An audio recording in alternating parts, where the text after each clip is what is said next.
이 시간 함께 나눌 하나님 말씀 신약성경 로마서 16장 1절에서 2절까지 말씀입니다.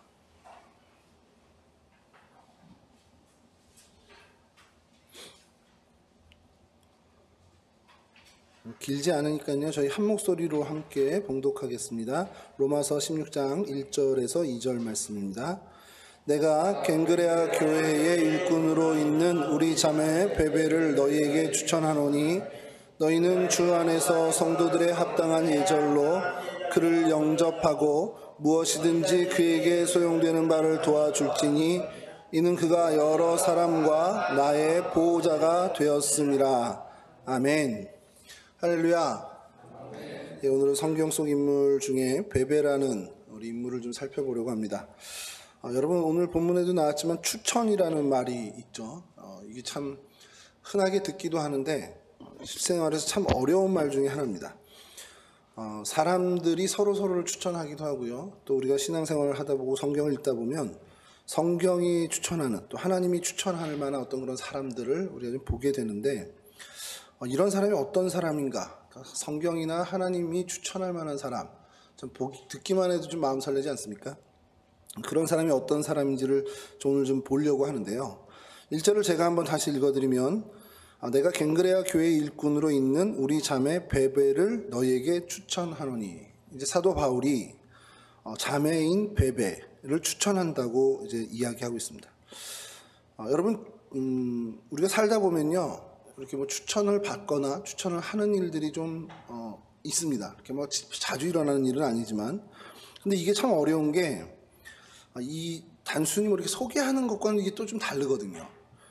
이게 친하다고 해서 추천한다, 이게 좀 어렵습니다. 참 어려운 것이, 만약에 일하는 곳이라면 일하는 곳과 이 추천하는 사람이 잘 맞아야 돼요. 요즘 뭐 젊은이들 표현으로는 케미가 잘 맞아야 된다 그러는데, 또 옛날 어르신들의 표현으로는 또 뭐 궁합이 잘 맞아야 된다.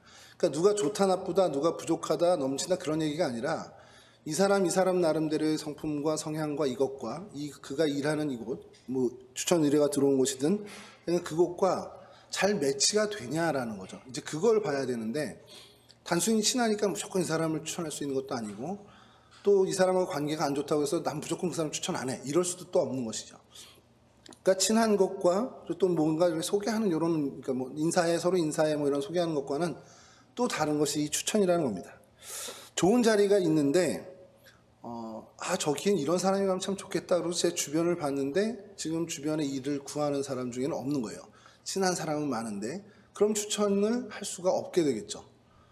근데 이제 그걸 이제 좀 생각 안 하고 조금 좀 친분에 좀 약간 눈이 가려져서 하게 되면, 이게 조금 좀 나중에는 불편한 일이 생기더라는 거죠.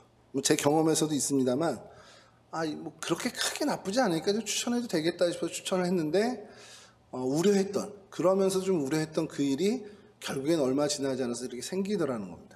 그러니까 그만큼 이 추천이라는 게 참 쉽지 않고 어렵다라고까지 얘기할 수 있습니다. 예를 들어서 여러분, 지금 저한테 누가 야, 사람 좀 소개해줘, 사람 좀 추천해줘, 이렇게 하면 되게 어떤 분이 할까요? 저한테 여러분이 모르는 누군가가 저한테 야, 누구 좀 한 명 우리 여기 사람 필요한데 좀 추천해봐, 이러면 어떤 일일까요? 저 목사예요.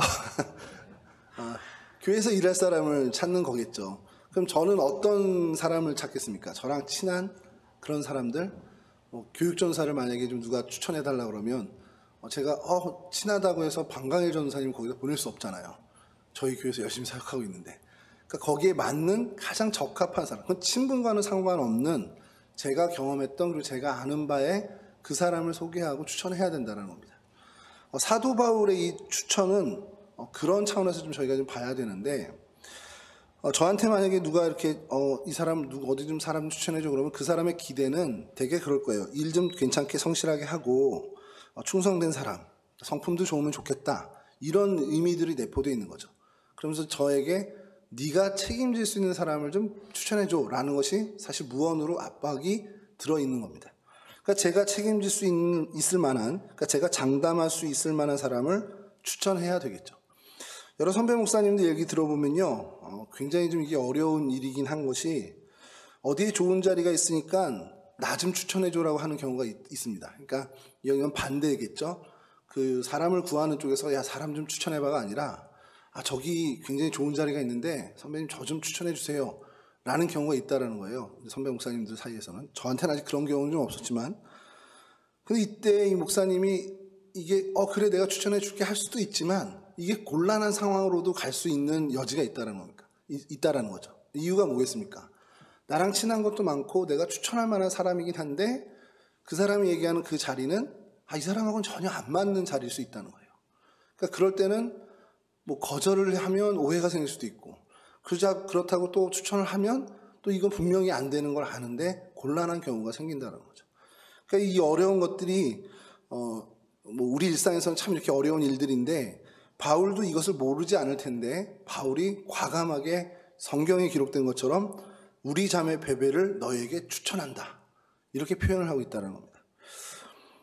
이 추천은요 어떻게 보면 바울의 추천이긴 한데 사실은 어떻게 보면 성경에서도 이 베베를 바울이 추천한 사람, 그러니까 이건 성경에서도 그럴 만한 사람이라고 인정됐다라는 겁니다. 하나님 섭리 안에서 우리가 읽고 있는 이 성경을 보면서 성경에서도 이 베베는 추천받을 만한 사람이라는 것을 사실 인정한 거라는 것이죠. 바울은 분명히 알았을 거예요. 이 베베와 이 로마 교회가 정말 만났을 경우, 그래서 같이 일을 하게 되는 경우에 정말 양쪽에 다 모두에게 유익이 되는 것임을 확신했기 때문에 이렇게 강하게 추천한다라는, 자신이 책임질 만한 사람이다라는 그런 표현을 사용했다는 겁니다. 바울 곁에 수많은 동역자들이 있었을 거예요. 있었을 텐데 그 중에서도 이 베베를 이렇게 추천하는 걸로 봐서는 좀 뭔가 각별한 뭔가가 있을 거다라는 생각이 좀 드는데 그건 조금 이따 좀 살펴보고요. 근데 바울의 어떤 그 기본적인 성경 안에서의 내용들을 좀 읽다 보면 바울은 분명히 한 가지는 알고 있었습니다. 많은 동역자들이 주변에 있었고 그들이 없었다면 자신의 그 사역 역시 이렇게 어떻게 보면 잘 이루어지지 못했을 거라는 사실을 바울은 분명히 알고 있었습니다. 왜냐하면 바울 서신 끝자락에 보면 항상 그 사람들을 이야기해요. 그러니까 뭐 이렇게 그 사람들 무시하고 할 내용만 얘기하고 끝나면 되는데 마무리 인사를 할 때 항상 보면 사람들에 대한 수고를 치하하는 것을 잊지 않습니다.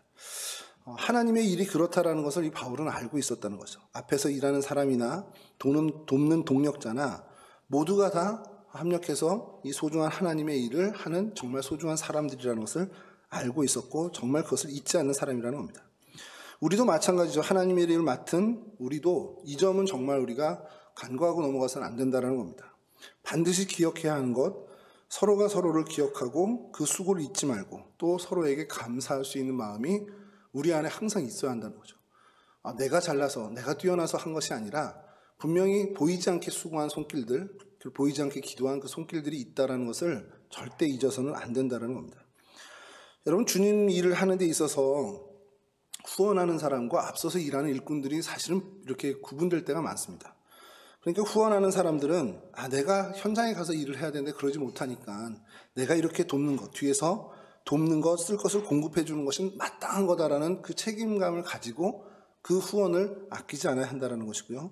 또 앞에서 일하는 일꾼들은 그런 후원자들의 수고와 헌신이 내가 하는 것보다는 저 사람들은 편하지 이런 생각이 아니라 내가 현장에서 뛰는 이것 이상으로 정말 귀하고 가치 있는 헌신이라는 것을 잊지 않아야 한다는 사실입니다. 사도 바울은 이 점에 대해서 탁월히 알고 있었던 사람이고 그래서 로마서를 마지막으로 집필하면서도 그 한 명 한 명의 소중한 후원자들을 잊지 않고 이렇게 기록을 하죠. 그 중에 베베라는 여인이 이제 등장하는데 이 베베라는 여인을 하게 된 이유가 좀 있습니다. 아직 제가 읽지는 못했는데 어느 날 이렇게 기독교 서적을 이렇게 찾다 보니까 이야기 베베라는 책이 출간이 된 거예요. 저 책이 저렇게 뭘까 해서 한참 동안 이제 사지는 못하고 계속 궁금해하고 무슨 책이길래 하고서 혹시 읽은 사람 있나 좀 찾아보는데 왜 그렇게 됐냐면 베베라는 이름 성경에 딱 한 구절 여기만 나오거든요. 근데 뭘 근거를 해서 베베에 대해서 얘기를 할까? 근데 이 폴라 고더라는 이제 목사님인데 작가면서 목사님인데 성경학자입니다. 이분이 그런 쪽으로 스토리텔링을 참 잘하는 분으로 유명해요. 그래서 이 책 외에도 여러 책들을 썼는데 그러니까 성경의 이야기에 여러 역사 고증들을 좀 이렇게 찾아내서 그것을 이제 근거해서 무슨 사실들이 이렇게 나올 거 아니에요. 베베가 갱그레아 교회의 집사였던 건데 아마도 로마서를 가지고 간 인편으로 가져간 사람이었을 거라는 게 성서학자들의 공통적인 의견이에요. 좀 이따 말씀드리긴 하는데 이제 그런 사실들은 조합해서 그냥 당시 시대 문화에 맞게 상상력을 좀 더해서 이야기를 이제 꾸며나가는 겁니다. 그래서 한 작은 단락 부분을 좀 읽었는데 나름 괜찮더라고요. 그게 한참 전이에요. 그러다 이제 성경 인물 이야기를 이제 하다 보니까 저도 이제 좀 조금씩 자료가 딸리기 시작하잖아요. 베베를 우연히 또 로마서를 보다 읽고 그때 이야기 베베라는 책이 있었지라는 생각으로 다시 한번 좀 이렇게 찾게 됐습니다. 그러니까 사실은 뭐 성경 속 인물 이야기를 할 만큼의 자료는 굉장히 빈약한 사람이에요. 그럼에도 불구하고 참 이런 이야기들 우리가 나누면 좋겠구나 하는 것이 있는 사람이 바로 베베입니다. 우리가 빠지지 않고 이야기하는 이 이름 뜻을 좀 밝히면요. 맑고 순결함 혹은 빛남이라는 뜻을 갖고 있는 이름이 이 베베입니다. 오늘 본문을 제가 좀 다시 한번 읽어보면요. 내가 갱그레아 교회의 일꾼으로 있는 우리 자매 베베를 너에게 추천하노니 2절입니다. 너희가 주 안에서 성도들의 합당한 예절로 그를 영접하고 무엇이든지 그에게 소용되는 바를 도와줄지니 이는 그가 여러 사람과 나의 보호자가 되었습니다. 바울이 로마 교회 교인들에게 부탁하기를 베베가 가면 그리스도인의 합당한 예절로 영접해라. 그리고 필요한 거 있다면 다 좀 도와줘라. 이렇게 얘기를 하고 부탁을 합니다. 그러면서 독특한 호칭으로 베베를 소개를 하는데 다른 사람들에게는 동역자 혹은 돕는 자 이런 표현들을 바울 서신 보면 많이 붙여요. 근데 보호자라는 호칭을 이 사람에게 붙입니다. 베베에게. 그래서 이게 헬라어 원어를 찾아보니까 프로스타디스라는 뜻인데 이게 후원자라는 것과 같은 뜻으로 쓰이긴 해요. 근데 특별히 동역자, 슈넬고스랑은 좀 다르게 구별되게 쓰는 겁니다. 그러니까 함께 몸을 부딪혀가면서 땀 흘리면서 일하는 동역자가 아니라 그러니까 뭔가 이제 그 일은 같이 하지 않지만 적극적으로 뭐를 다, 그러니까 뭐 후원이라는 게 물질적인, 정신적인 기도든 뭐 다 포함한 겁니다. 그러니까 모든 부분에 대해서 공급하는 그런 의미를 갖고 있는 사람이라는 거죠. 나의 보호자. 동역자는 같은 일을 하는데 이 보호자는 좀 다르다는 의미. 아무나 보호자가 될 수 없다는 거죠. 그리고 그렇게 할 수도 없고 사실 가족들도 우리가 사실은 누구나가 보호자가 될 수 있는 건 또 아니잖아요. 이 사람을 책임져 줄 수 있는 사람이 아니면 사실 보호자가 되기 어렵습니다. 그건 뭐 우리 법적으로도 그렇죠. 보호자라고 이야기하는 건 결국엔 이 사람의 모든 것을 책임져 줄 수 있는 그런 사람에게 붙이는 칭호입니다. 사도 바울이 나의 보호자 되었습니다라는 이 의미는요. 그의 사역의 모든 뒤치다거리 그것을 도맡아 해주는 것은 물론이고 지속적인 물질적인 후원까지도 해주는 사람이었다는 것을 사실 밝히고 있다는 것이죠. 그래서 그런지 이 본문을 보면 베베에 대한 각별한 애정이 느껴지는 것이 합당한 예절로 영접하라라는 거예요. 그리고 무엇이든지 그에게 소용되는 바, 쓸 것이 있다면 다 도와줘라. 그러니까 특별히 이렇게 부탁을 하는데 이게 한마디로 얘기하면 야 베베가 갈 텐데 나 대하듯이 좀 대해줘 이런 표현이라는 겁니다. 그러니까 그냥 손님이나 아니면 니네 교회 이제 좀 찾아가는 이런 사람이 아니라 내가 간 것처럼 좀 여겨줘라는 그 의미를 갖고 있다는 거죠. 그게 합당한 예절에 담긴 그 표현에 담긴 의미라는 겁니다. 이렇게까지 베베를 인정하는 이유가 뭘까? 보호자다. 정말 합당한 예절을 갖춰서 나를 대하듯이 좀 대해라. 라는 것이 뭘까? 여러분 사도 바울이 아까 말씀드린 것처럼 너무 잘 알고 있었던 게 자기가 아무리 유능하고 더 주님이 이렇게 해도 협력하는 이런 사람들이 없었다면 그 귀한 일들을 이루지 못했다는 것을 너무 잘 알고 있던 사람입니다. 왜냐하면 이 사람들 모두 하나님의 일에 최선의 헌신을 내었던 사람들이죠. 최선으로 다해서 정말 생명을 다해서 헌신했던 사람들인데 그 헌신의 그러니까 나를 내어주는 그 헌신의 삶이 그 신앙이 하나님도 기뻐하고 나도 기뻐하는 것을 바울은 잘 알고 있는 거죠. 그래서 이 베베가 그 점에 있어서 탁월했다는 것을 사실 알고 있었던 건데 여러분 성도들 그러니까 그리스도를 따르는 그리스도인들이 이 헌신을 하는 것이 굉장히 중요한 것이 헌신이라는 표현을 좀 오해하지 않았으면 좋겠는 게 뭐 어떤 거에 뭐 이렇게 기부해라 뭐 이렇게 물질적인 후원을 해라 이것만을 얘기하는 게 아니라 정말 나를 내어드리는 겁니다. 나를 하나님께 내어드리는 거예요. 그러니까 내가 갖고 있는 시간부터 재능, 건강 이 모든 것들을 하나님께 내어드리는 하나님 마음대로 쓰십시오라고 드리는 거죠. 뭐 얼마 헌금을 했어 이런 거 뭐 어디에 어떻게 내가 기증을 했어 이런 게 아니라 물론 그것도 헌신이지만 이야기하는 것은 정말 나를 정말 진심을 다해 전심으로 내어드리는 걸 얘기합니다. 근데 이렇게 얘기하면 헌신의 크기에 따라 사람들이 또 막 얘기를 해요. 저 사람의 헌신은 커, 작어, 뭐 저 사람은 중간쯤이야. 사실 헌신에는 그런 것이 없는 게, 우리 달란트 비유를 보면은 딱 그 하나님의 의도를 알 수 있는 것이, 하나님은 각자의 형편과 상황에 맞게 최선을, 그러니까 하나님의 기대치가 각 사람마다 다 다르다는 거예요. 이 사람에 대한 기대치가 다르고 저 사람에 대한 기대치가 다릅니다. 그래서 그 기대에, 그것을 기준으로 놓고 그의 헌신을 하나님 평가를 하는 거죠. 그러니까 5달란트 받은 사람에게는 5달란트만큼의 하나님의 기대가 있는 거고요. 2달란트 받았던 종에게는 2달란트의 기대가 있어서 2달란트가 충족되고 5달란트 받은 5달란트가 충족되면 하나님은 똑같은 가치, 그러니까 등가의 원칙으로 여기신다라는 겁니다. 이 달란트 비유에 나온 것처럼 저희 각자에게도 하나님은 하나님의 기준이 있고 하나님의 기대가 있습니다. 이걸 좀 어떻게 설명드려야 될까 고민을 하다가, 전에도 한번 설명드리긴 했지만 아이를 키우다 보니까 그게 조금 좀 공감이 되는 거예요. 큰아이한테 기대하는 제 기대치가 다르고요, 작은 아이한테 기대하는 기대치가 다릅니다. 큰아이한테 하는 기대가 더 크고 작은 아이가 더 작다라는 게 아니에요. 뭘 말씀드리냐면, 저희 집에서 저나 집사람이 좀 늦게 들어갈 때 아이 둘이 집에 이제 있잖아요. 그럼 밥 좀 해놔라 그러면 누구한테 얘기할까요? 대개가 큰애한테 얘기해야 되잖아요. 근데 저희 집은 달라요.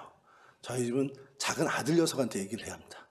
큰애한테 몇 번 시켰더니 성의가 없는 건지 실력이 없는 건지 밥이 좀 되어질 때가 있고 또 질어질 때가 있거든요. 근데 둘째 녀석은 아주 적절하게 잘합니다. 그리고 빨래를 이제 저랑 이제 자주 하는데, 빨래 좀 잘 널어봐 그러면 큰애는 잘 못해요. 왜냐면 이렇게 빨래대 한 칸에다 하나 널어요. 그럼 이게 잘 안 마르거든요. 공감해 주시는 분들이 계시는데, 2칸에 이렇게 널어야 이게 잘 마릅니다.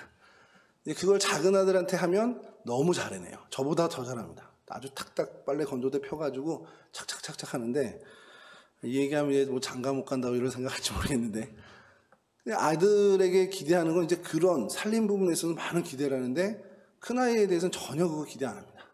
그냥 공부나 해라, 이제 이런 기대를 하죠. 그러니까 이게 큰 애기 때문에 크고 작은 애기 때문에 작고 이런 게 아니라, 이 부분에 대해서 이런 재능을 갖고 있고 이런 관심을 갖고 있으니까 얘는 이만큼 할 수 있다. 이게 제 기대가 다른 것처럼, 하나님도 저희들에게 각각의 은사에 따라서, 달란트에 따라서, 재능과 성품에 따라서 하나님이 기대하는 기대가 다 다르다는 거다. 그게 어느 게 좋은 거고 혹은 어느 게 크고 작은 것이 아니라 그냥 하나님과 그 사람 사이에서만 있는 평가라는 거죠. 그거에 대해서 우리가 정말 최선을 다해서 하나님의 기대를 만족시켜 드리는 이 헌신이 믿는 모든 이들에게 필요하다는 겁니다. 그리고 그런 열심을 가지고 헌신적인 신앙생활을 하는 사람은 하나님으로부터 인정을 받게 돼 있습니다. 근데 이게 하나님한테 인정받는 게 뭐냐, 왜 중요하냐? 그럼 하나님으로부터 쓰임을 받거든요. 그럼 이건 저에게도 영광이지만 정말 하나님의 놀라운 기쁨이, 하나님께 정말 놀라운 기쁨을 드리는 사람이 된다는 겁니다. 그리고 사실 이런 사람을 하나님은 누구를 통해서든 추천하겠죠. 하나님의 일에 관여할 수 있도록. 그러니까 바울이 되기 전 사울을 바나바를 통해서 하나님이 정말 전면에 공개하듯이, 추천하듯이 하나님의 놀라운 방법, 우리가 상상치도 못하는 방법으로 그 사람을 하나님의 일에 이렇게 합류를 시켜주시는 놀라운 은혜를 베풀어 주신다는 겁니다. 리빙스턴 잘 아시잖아요. 리빙스턴의 얘기를 좀 하나 소개를 할까 하는 것이, 설교 준비를 하다가 찾아내게 된 예화인데, 리빙스턴이 아프리카의 등불이라는 이제 그 칭호를 받는 사람인데, 아프리카에서 열심히 선교 사역을 하고 있을 때 영국에 있던 동료들이 이제 편지를 보냈대요. 뭘 도와줄까? 그리고 어떤 사람들, 헌신할 수 있는 사람들을 몇 명 보내려고 하는데, 어떤 사람들 이렇게 준비를 했다, 이런 사람 준비했는데, 당신들까지 가는 길을 좀 알려주면 우리가 빨리 보내겠다 하고 편지를 보냈대요. 근데 리빙스턴이 답장이 왔는데, 이곳까지 오는데 길이 있어야만 오겠다는 사람이면 필요 없다. 길이 없어도 오겠다는 사람을 보내다오. 이렇게 보냈다는 겁니다. 근데 제가 이걸 읽다가, 이게 진짜 헌신일 수 있겠구나. 그러니까 헌신이라는 것이 물론 이제 정해진 길도 있고 이런 방법들도 있겠는데, 그거는 그 앞서간 사람들의 헌신의 방법이고, 저의 헌신의 길은 이전에 있었던 사람과 전혀 다른 헌신을 할 수도 있는 겁니다. 그러니까 길이 안 보인다고 어떻게 헌신을 해야지, 헌신의 방법을 모른다고 포기하는 거는 준비가 안 있는 사람이라는 거죠. 그냥 내가 하나님 주신 마음으로 헌신하면 된다는 겁니다. 길이 없어도 갈 수 있는 그런 헌신. 헌신적인 사람이면 그런 열심은 기본적으로 갖고 있다라는 것이죠. 율법사가 예수님께 나와서 질문을 하죠. 하나님 나라를 이렇게 묻는데 하나님이 율법에 이렇게 하라 저렇게 하라 이건 하지 마라 또 저건 하지 마라 이렇게 말씀하시는데 그런 계명 중에 제일 큰 게 뭡니까? 이렇게 주님께 물었더니 주님이 뭐라고 대답하셨습니까?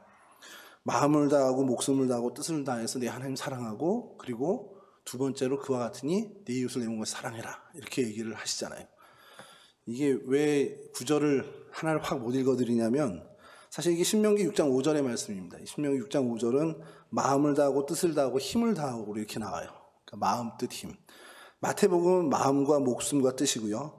마가복음은 마음과 목숨과 뜻과 힘 네 가지입니다. 또 누가복음은 뒤에 두 개 순서를 바꿔서 마음과 목숨과 힘과 뜻과 힘이 아니라 힘과 뜻으로 또 바꿔 나오는데 여하튼 이 모든 걸 다해서 하나님을 사랑하라는 거죠. 그리고 이웃을 사랑하라는 건데 이게 바로 전인적인 헌신이고 전인적인 신앙생활이라는 거예요.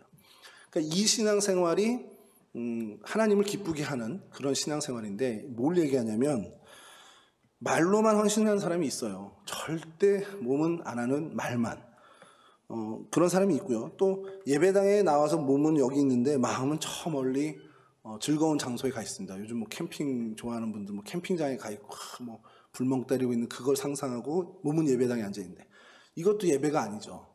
반대로 어디 나가서 막 즐거운 시간을 갖고 있는 그 자리에 있는데 뭔가 불편함 때문에 마음은 예배당에 가 있어요. 그 사람 칭찬해 줄 것 같지만 사실 그것도 아닙니다. 그것도 전적인 예배는 아니라는 거죠.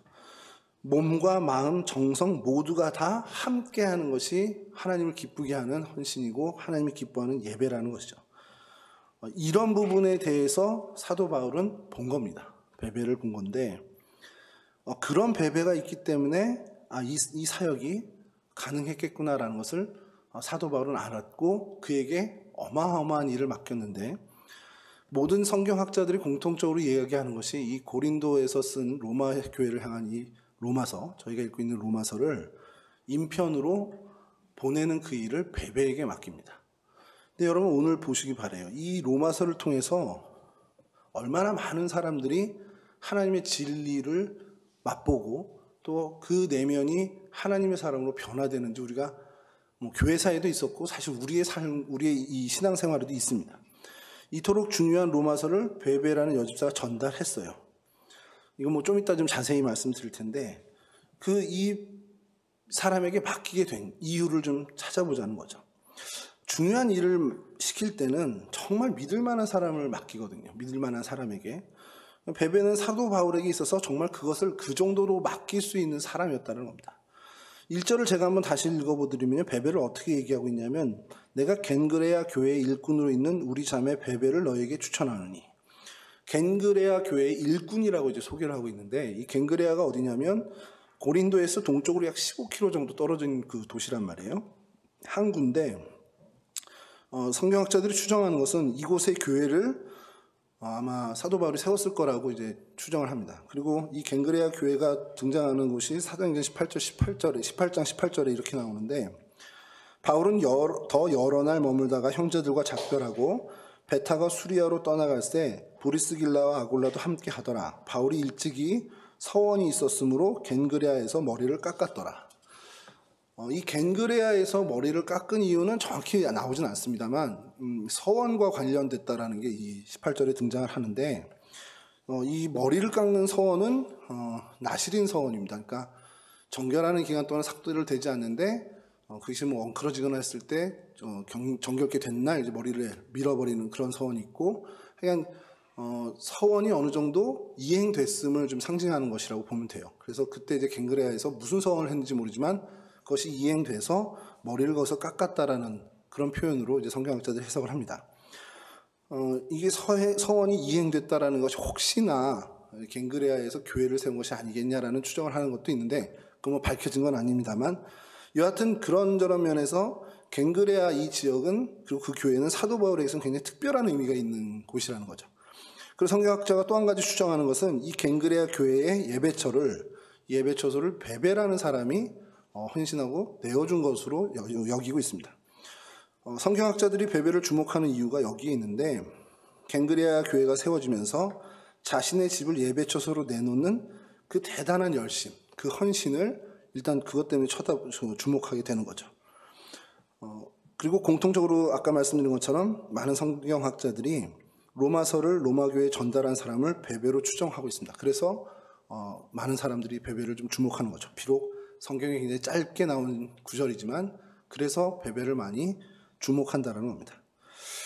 요즘 편지 뭐 거의 안 쓰죠. 거의 안 쓰고 이메일이 있긴 하지만 이메일도 잘 안 씁니다. 우리 청년들 같은 경우는 이메일을 주소만 갖고 있지 이메일로 막 사연을 적어서 보내는 일도 거의 없고 뭔가 첨부하기 위해서 좀 하기 그 정도로 사용하지 편지 같은 건 전혀 쓰지 않고요. 서로의 소식은 어떻게 전하냐 그러면 SNS라든지 메신저를 통해서 소통을 하는 게 요즘 모습입니다.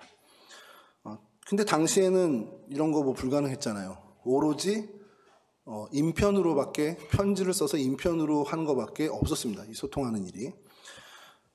그러니까 이 중요한 문서, 편지 만약에 중요하면 중요할수록 아까 처음 말씀드렸듯이 믿을 만한 사람에게 맡길 수밖에 없는 거죠.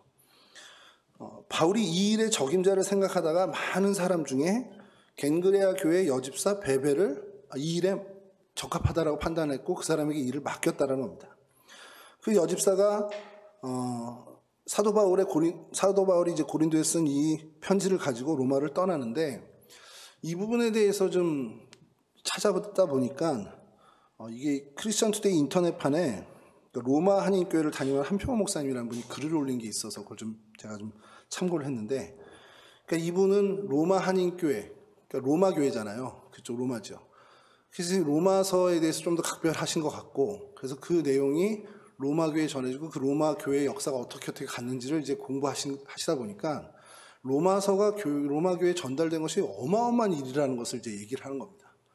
야, 이게 정말 하나님의 신의 한 수다. 이런 생각을 하신 것 같아요. 그래서 이 로마서 편지, 바울이 보낸 편지가 로마 교회에 만약에 도착을 안 했다면 본인이 알고 있는 이 로마 교회 역사가 완전히 바뀌었을 거라는 얘기를 하시는 거죠. 그만큼 이 로마서 이것이 엄청, 뭐 사실 저희들도 알고 있잖아요. 성경에 정말 위대한 그 책 중에 하나, 이 가장 위대한 책이라고 평가받는 것이 로마서인데, 그래서 그분이 이제 이 얘기를 올렸는데, 그러면서 제가 지금 본 것이 베베가 이것을 가는 게 그냥 우리가 인편으로 전달해서 한마디로 끝날 일이 아닌 거예요. 보니까 정말 짧은 한 구절로만 소개된 게 그냥 너무너무 약한 겁니다. 이 전달 과정이 이렇다는 거예요. 성경학자들을 따르면은 날씨가 좋은 날은 15일, 좋지 않으면 55일까지도 걸린 기록이 있다는 겁니다. 이 고린도에서 로마까지 가는 일이. 근데 이게 로마 군대가 군사적 목적으로 갈 때 사실 이 정도 소요 시간이고 일반인이 갈 때는 더 오래 걸렸을 거라는 것이 공통된 의견입니다. 그러니까 로마로 가려면 고린도에서 에게해를 돌아서 지중해로 나와야 되는데 배를 타고 에게해를 돌아서 지중해로 나오는 길만 해도 수주일이 걸린다는 거죠. 오늘날에는 이제 운하라는 게 좀 있대요. 저도 못 가봤지만 그래서 이제 단축이 됐지만 당시에는 이제 그런 것이 없어서 나폴리만에 있는 보디오 항구에 도착해서 또 거기서 200km 정도 되는 그 여정을 가야 되는데 그게 이제 아피아 가도라고 아피아 길이라고 이제 유명한 길이 있습니다. 뭐 로마 시대에 뭐 이렇게 했던 길인데 검색해 보니까 또 뭐 나오더라고요 자료들도. 근데 이 길을 여인의 몸으로 갔다. 이게 사실 너무너무 불가능한 일이라고 이제 평가를 받는 겁니다.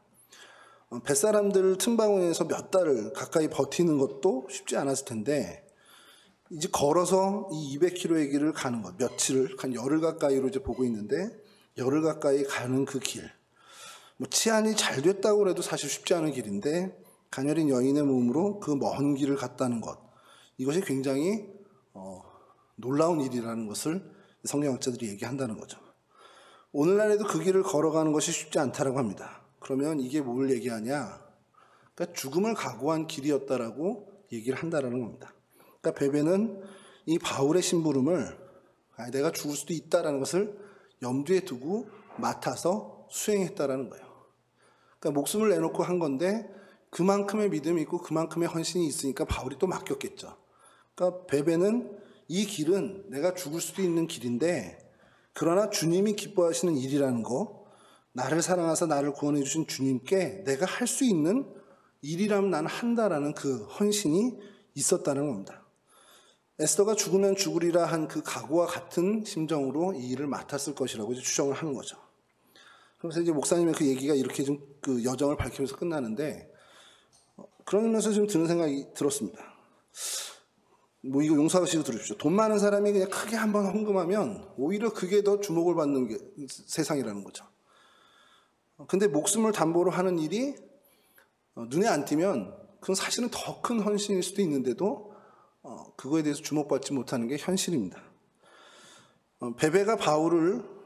바울이 베베를 후원자로 이야기하고 보호자로 이야기할 때 그 보호와 그 후원에는 자신의 목숨까지도 내놓은 그런 후원, 그런 헌신이 있었다라는 거죠. 여러분, 모든 사람들이 예나 지금이나 사실 자기 일에만 바쁩니다. 되게 성향이 그렇죠. 사람은 원래 그 성향이 그런 것 같아요. 그래서 주님의 일에 대해서는 사실 그렇게 많이 관심을 안 갖는 것이 좀 인지상정인 것 같아요. 바울도 빌립보서 2장에 이런 얘기를 합니다. 그들이 다 자기 일을 구하고 그리스도 예수의 일을 구하지 아니하되. 그러니까 이제 바울도 안 거죠. 모든 그냥 사람이 흘러서 그냥 자유롭게 살면 다 자기 일에 관심이 있고 자기 일을 구하지 하나님 일에는 관심 없는 게 인간의 그냥 속성이다. 인정을 해버린 겁니다. 근데 베베는 그렇지 않았다라는 겁니다. 주님의 일이 내 일보다 우선이 됐고, 그래서 자신의 목숨까지도 내어 드릴 수 있는 그런 헌신의 사람이었다는 거죠. 여러분, 이게 조금 비약일 수 있겠지만 그 로마 한인교회 목사님 얘기에 제가 좀 그걸 듣고서 좀 상상을 한 것이, 여러분, 이 로마서라는 게 사실 이 베베라는 여인의 그 여정, 그걸로 인해서 사실 세상에 드러나고 빛을 본 거잖아요. 그리고 그 로마서를 통해서 얼마나 많은 사람들이 변화됐냐. 우리가 알고 있는 교회사 인물도 어거스틴이 그랬죠. 그리고 마틴 루터가 로마서 서문 읽다가 그렇게 종교개혁까지 이르게 되고요. 그리고 많은 사람들이 로마서를 통해서 정말 하나님을 만났단 말이에요. 그러면 이 일이 얼마나 가치로운 일입니까? 이 로마서를 로마 교회에 전달했다라는 것 자체가 정말 기독교 역사에 어마어마한 영향을 준 사건인데, 그거에 대해서 저도 별로 생각을 못했고 많은 사람들이 생각을 못한다는 거죠. 그러면 여러분, 질문 하나가, 베베는 생각했을까요? 내가 지금 하고 있는 일이 훗날에 정말 하나님의 일꾼들을 세우고 견고하게 하고 교회를 든든히 세우는 엄청난 역할을 할 거다라는 걸 베베는 알고 배를 타고 그 200km를 걸어갔을까요? 전혀 그렇지 않았을 거라는 겁니다. 우리가 지금 헌신하는 일이 그런 일이 될 수 있다는 거예요. 그래서 혼자 생각해 본 것이, 동성교회를 세우신 분들이 있잖아요. 저희 신앙의 선배들. 그리고 이 예배당을 헌신해서 세우신 분들. 그분들이 기대는 했겠죠. 이 예배당이 우리가 창립한 이 교회가 훗날 우리의 믿음의 후손들이 정말 이곳에서 하나님을 만나고 하나님의 사람들이 되는 것을 기대는 했겠지만, 정말 이렇게까지 될 줄을 몰랐을 거라는 겁니다. 그냥 그때 그 시간에 충성을 다한 것이라는 거죠. 그런 것도 있습니다. 종합관을 지금 짓고 있는데, 제가 이렇게 아침마다 계단 위에 올라가서, 전에는 이제 담장에서 찍었는데 계단에서 올라가서 좀 찍거든요. 그러면서 이제 저도 이제 기도를 하죠. 저곳에서 하나님 정말 우리 교회학교 어린 생명들이 잘 자라났으면, 좀 주님의 백성으로 잘 자라났으면 좋겠습니다. 이렇게 기도를 하는데, 기도지 제가 본 건 아니잖아요. 미래 어떻게 될지. 하나님 보여주시면 좋겠지만. 근데 그 헌신, 우리의 헌신과 우리의 그 일이 훗날 하나님이 어떻게 사용하실지, 이 베베의 그 헌신을 하나님이 그처럼 놀라운 일로 사용하시는 것 이상으로 사용하실 수 있다라고 우리가, 아니, 그렇게 안 될 거야 라고 어떻게 얘기합니까? 분명히 그렇게 될 수도 있는 거잖아요. 그러니까 그런 기대감이 우리한테 있어야 되고, 그 기대감을 갖고 사실 저희가 헌신을 하게 된다는 겁니다. 베베는 분명히 몰랐지만 그 심부름이 그처럼 역사적으로 대단한 영향을 끼칠 거라고 상상하지 않았지만, 못했지만, 그냥 그것이 주님이 기뻐하시는 일이기 때문에 순종하는 헌신을 가졌다. 사실 그래서 그 믿음이, 그 헌신이 더 귀하고 아름다운 헌신이라는 겁니다. 사도 바울은 그런 베베의 믿음을 정확히 보게 된 것이고, 그에게 하나님을 대신하여 그 일을 맡기게 된 것이죠. 여러분, 누군가가 여러분을 찾는다면 그건 참 좋은 일일 수 있어요. 이 일은 누구랑 의논하지? 그래, 김 집사님하고 의논해야지. 그래, 저분은 최 권사님하고 의논해야지. 이런 일이 있다면 참 좋은 일입니다. 그것은 그만큼 여러분들 믿고 기대고 있다는 증거죠. 그만큼 많은 사람들에게 필요한 존재라는 겁니다. 요즘 청년들 말로는 존재감 뿜뿜한 사람이라는 거죠. 존재감이 있는 사람이란 얘기인데, 이 베베가 바로 사도 바울 옆에 그런 존재감으로 있었던 사람이라는 겁니다. 많은 선배 목사님들이 목회를 하면서 그 느낀 것들을 얘기하는데 그런 얘기를 하시더라고요. 결국 목회는 다른 게 아니라 사람이구나, 이런 생각을 하신다는 거예요. 사람을 세우는 거구나, 사람을 길러내는 거구나, 그 얘기를 하시더라고요. 그러니까 이 사도 바울에게 있어서 이 베베는 자신의 어떻게 보면 목회, 그 선교 사역에 귀한 열매가 될 수 있는 겁니다. 그런 의미에서 사도 바울에게 있어서 이 베베도 굉장히 귀중한 사람이라는 거죠. 그럼 오늘 우리도 그런 귀중한 사람이 되어야 한다는 것이죠. 서로에게 또 하나님에게 그런 귀중한 사람, 결국 하나님이 의도한 하나님의 사람으로 세워지는 그 일을 우리가 정말 잘 해내면 서로에게 정말 귀중한 사람, 기쁨이 되는 사람이 되고, 또 그것이 하나님께 기쁨이 되는 사람으로 나아가야 된다는 겁니다.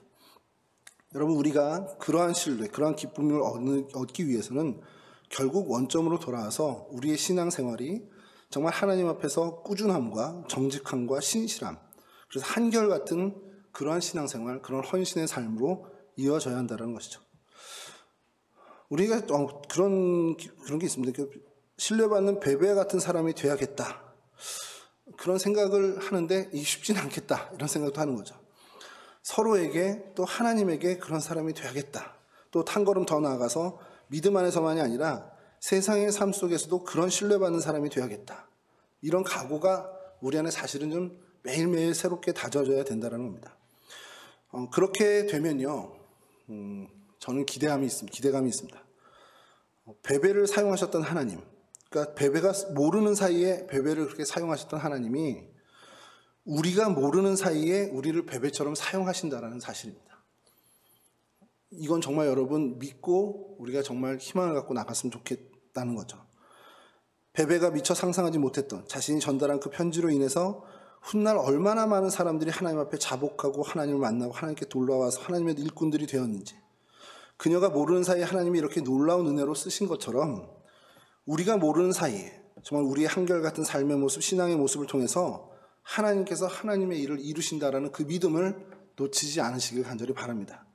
그런 쓰임받는 인생들이 되는 저와 여러분이 될 수 있도록 더욱더 기도하고 더욱더 하나님 앞에 나가는 우리 모두가 되기를 주님의 이름으로 간절히 축원합니다.